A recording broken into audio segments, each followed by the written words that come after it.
Mantendo-me acordado à noite com suas festas, desfrute de ser envergonhados no noticiário nacional. Em setembro de 2020, o apartamento ao lado do meu foi alugado para duas jovens, ambas estudantes. Depois que elas se acomodaram, decidiram que elas queriam fazer uma festa. Não é grande coisa, exceto que a Bélgica estava totalmente bloqueada nesse momento devido ao Covid.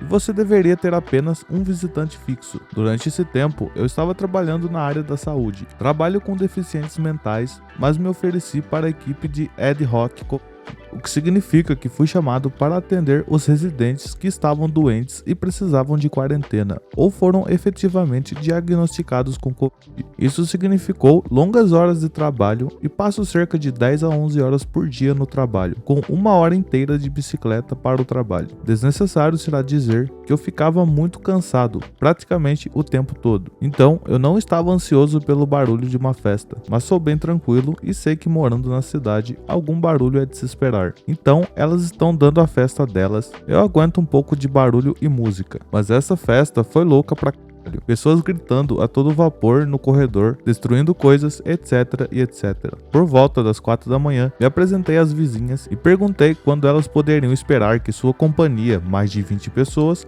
fossem embora, e se pudessem abster-se de fazer a festa no dia seguinte, pois tenho que trabalhar e levantar às 6 todos os dias. Então, elas prometeram que não fariam barulho pelo resto da noite, não o fizeram, e que não dariam festa no dia seguinte. Reviravolta na história. Elas tiveram outra festa e foi no dia seguinte. A essa altura, eu estava passando 3 noites inteiras sem dormir e estava à beira da neurose. Todas as noites, eu conversava com as meninas e todas as noites elas ficavam cheias de desculpas e outras coisas, mas nada mudava. Também me senti péssimo quando tive que entrar na casa delas, porque estaria absolutamente lotado de pessoas e trabalho com algumas pessoas muito vulneráveis no trabalho, para as quais não gostaria de espalhar a Covid.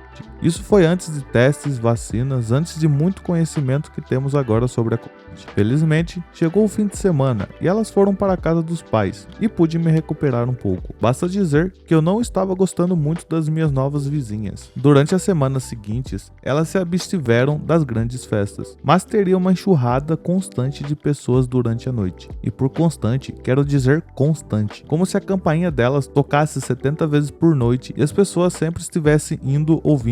E essas pessoas estariam bêbadas e barulhentas. Nosso corredor comum é praticamente uma câmara de eco, porque é todo de pedra, e qualquer ruído se propagará por todo o edifício. Basicamente, eu não conseguia dormir à noite. Isso me deixou louco. Eu só conseguia dormir de sexta a domingo, porque aí elas iam para a casa dos pais ou algo do tipo. Eu não conseguia entender como elas poderiam conhecer tantas pessoas que sempre estariam indo e vindo. Durante a noite, ao bater na porta para reclamar do barulho, encontrei meu vizinho de cima, que também está no Reddit. Oi, e decidimos que teríamos que unir forças para acabar com isso. Meu vizinho me deu uma informação importante. A razão pela qual havia pessoas indo e vindo o tempo todo era porque eles usavam seu apartamento como um bar ou ponto de encontro improvisado. Nessa época, os bares fechavam por causa do Covid e todos aqueles alunos usavam o grande apartamento para passear. Além disso, do outro lado da rua havia outra fraternidade com 5 meninos morando lá, e isso também era um ponto de encontro secreto. Então, as pessoas iam a esses dois lugares e atravessavam a rua se quisessem uma atmosfera diferente ou quisessem ver seus outros amigos, etc, etc. E os meninos do outro lado da rua também vinham 15 vezes por noite. A maioria dos visitantes parecia ser estudantes de direito ou afiliados a eles. Basicamente, nosso corredor comunitário era apenas uma parte do espaço do café agora. Então, tentamos conversar com as meninas e com os visitantes.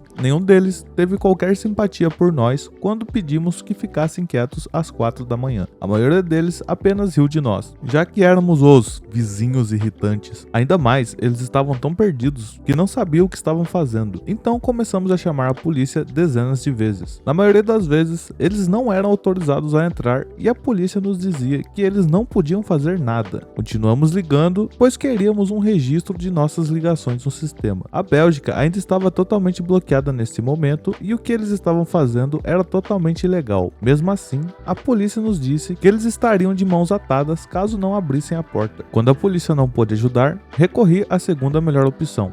Sou assistente social e, portanto, não tenho problemas em procurar informações e ligar para procurar ajuda. Isso é o que eu fiz. A maioria dos lugares, sindicatos estudantis, polícia e prefeitura, eram compreensivos, mas não podiam fazer muito. Então agi por sugestão da vizinha de cima e entrei em contato com a reitora de uma das meninas. Enviei a ela um belo e-mail pedindo desculpas por estar incomodando e tomando seu tempo, mas eu tinha um grande grupo de alunos do seu corpo docente se reunindo todas as noites e talvez ela quisesse saber sobre isso, já que eles estavam quebrando todas as regras da quarentena possíveis que existia naquela época, especialmente porque eu e meu vizinho estávamos prestes a ir aos jornais com essa história, já que as festas secretas de bloqueio estavam se tornando assunto do momento nos jornais. Essa reitora me ligou de volta imediatamente e tivemos uma boa conversa sobre nossos problemas. Ela me disse que estaria com a gente nessa. Então, basicamente o que ela fez foi ligar para a estudante de direito e seus pais. Um grande drama se seguiu e nós finalmente sentamos com as garotas e elas finalmente pareciam estar arrependidas. Lágrimas foram derramadas, para as quais eu não tinha paciência. Soubemos que a polícia já havia entrado algumas vezes e eles receberam multas por terem festas secretas.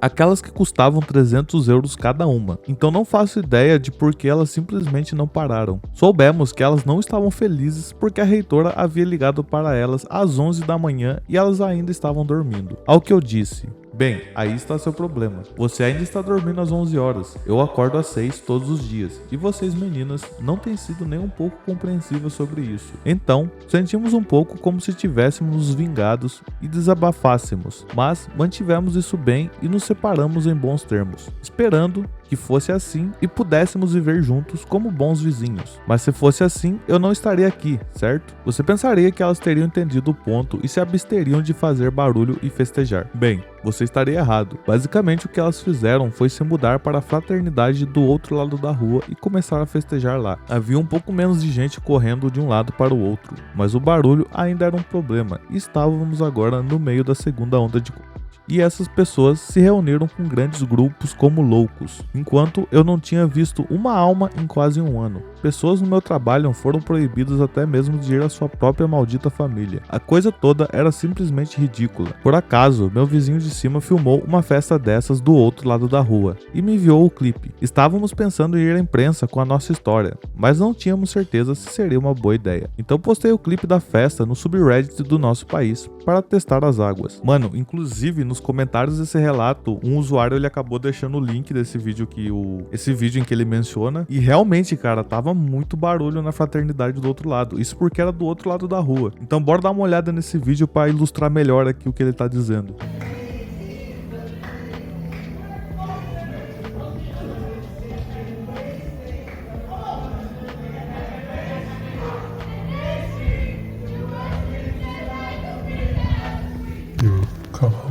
Bom, agora que a gente viu o vídeo, bora voltar pro relato. Recebeu alguns comentários e votos positivos. E parecia que a maioria das pessoas também estava cansada de pessoas desrespeitando as regras e dando festas secretas. Depois de algumas conversas com o vizinho de cima, decidimos contactar a imprensa e simultaneamente subir um escalão na hierarquia da universidade e contactar o vice-reitor, que tinha o poder de instaurar um processo disciplinar contra os alunos. Essa pessoa é um dos 12 vice-reitores para um campus total de 15 mil alunos. Portanto, bastante alto. As coisas mudaram rápido. Na verdade, as notícias locais pegaram nossa história no Reddit e entraram em contato comigo e fornecemos algumas informações básicas. Eles confirmaram com a polícia que os policiais estiveram dezenas de vezes em nosso endereço e do outro lado da rua e não foram deixados entrar na maior parte das vezes. Mencionamos que a universidade estava envolvida e que esperávamos que eles finalmente intervissem. No dia seguinte, a peça estava no site deles. Ela se tornou viral lá e foi promovido nos sites da maioria dos jornais nacionais. A manchete foi sensacional o suficiente, mencionando as dezenas de vezes que a polícia apareceu e também mencionando como os profissionais da saúde estavam sendo mantidos por estudantes egoístas. Paralelamente, o vice-reitor contactou-nos para recolher nossos depoimentos, que já tínhamos saído na manchete, e informou-nos que iria investigar e eventualmente instaurar ações disciplinares. Ao mesmo tempo, mais repórteres foram me contactando ao longo do dia, e fizemos questão de mencionar isso a eles e vincular à universidade aos artigos impressos. No dia seguinte, enquanto trabalhava, recebi uma mensagem do vizinho de cima que uma equipe de filmagem do Noticiário Nacional estava esperando à nossa porta. Ele se recusou a falar com eles. Eu teria feito o mesmo, já que isso estava ficando muito grande agora, mas eles fizeram uma manchete de qualquer maneira, tentando não alongar ainda mais uma grande reportagem. A imprensa acabou um tempo depois, graças a Deus, e a ação disciplinar da universidade